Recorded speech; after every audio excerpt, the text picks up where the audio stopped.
In this guide, I'm going to show you guys how to download Instagram all videos on PC. First, navigate to the Instagram account, launch your preferred browser, type in instagram.com, provide your credentials and log into your account.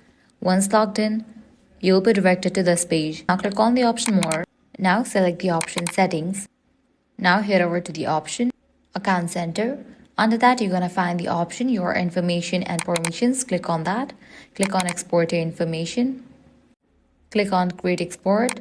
Click on Export to Device. Now click on this option Customize Information. Uncheck for all of these options and select Media. Then click on Save. Now click on the option Date Range and select it. Likewise, head back, select the format, and lastly select the media quality. Once you are done, click on Start Export. Once you submit your request, you'll be good to go. Whenever your file is ready, you'll be notified through your email address. The file will include all the photos and videos that you have uploaded in your Instagram account. And that's it. If this guide was helpful, do not forget to like, share, and subscribe. Thanks for watching.